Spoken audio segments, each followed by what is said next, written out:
What does the Bible say about selflessness? The characteristic of being selfless is one of the most important traits any Christian can have. It's so significant that Jesus said it is the second most important of all God's commandments. You shall love your neighbor as yourself, Mark 12:31, Galatians 5:14. Jesus wasn't creating a new law here, he was merely agreeing with and expounding on an Old Testament law, Leviticus 19:18. James calls this the royal law to emphasize its supreme value to God, James 2:8. Jesus had much to say about selflessness during his earthly ministry. In the Sermon on the Mount, he goes beyond what some may think of as selflessness, helping a friend, ministering to a spouse, caring for an ill child. Jesus extends selflessness far beyond normal expectations. We are to love our enemies, even, and pray for our persecutors, Matthew 5:44.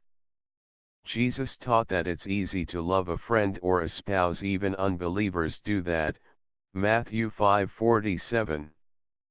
The Christian is expected to love the unlovable, because this is how we become more like God, who gives blessings to everyone, Matthew 5:45.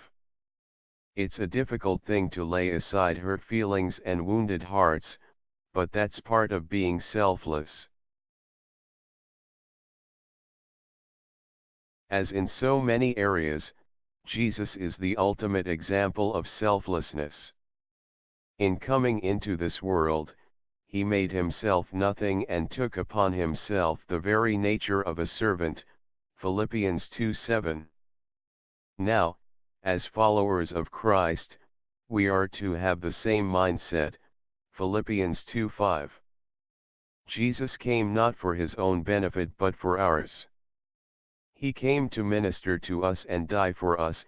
Even the Son of Man did not come to be served, but to serve, and to give his life as a ransom for many, Mark 10:45. Humanly speaking, Jesus gave up his will for God's will, Luke 22:42, and this is another salient point. Selflessness involves more than putting other people first, it is putting God first. As John the Baptist said concerning Jesus, he must become greater, I must become less, John 3:30. More of the Lord, less of us. Selflessness is illustrated well in Jesus' parable of the Good Samaritan, found in Luke 10:29-37. It's a story about a man from Samaria who encounters a robbery victim.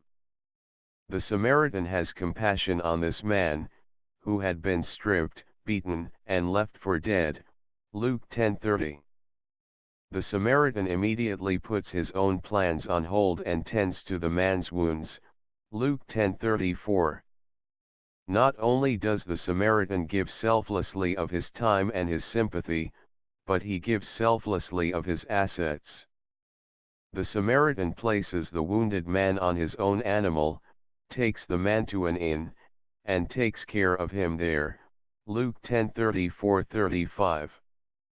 The next day, the Samaritan pays the innkeeper money enough for a few more days at the inn, with a promise to return and pay the balance of whatever was owed, Luke 10:35.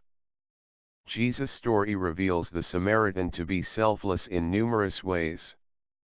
He put the needs of others ahead of his own and went out of his way to shower benevolence on a battered stranger. Selflessness runs counter to human nature, which is why being selfless is so much more difficult than being selfish. It's natural to care about ourselves, and we are encouraged to think selfishly from all sides. However, the Christian must daily heed the words of the Apostle Paul, I have been crucified with Christ. It is no longer I who live, but Christ who lives in me. And the life I now live in the flesh I live by faith in the Son of God, who loved me and gave himself for me, Galatians 2:20.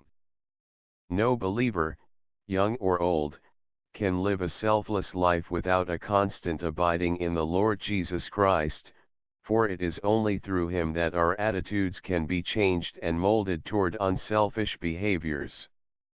If Christ indeed lives in our inner man and we keep in step with him, we should find ourselves identifying with, rather than marveling at, the Good Samaritan.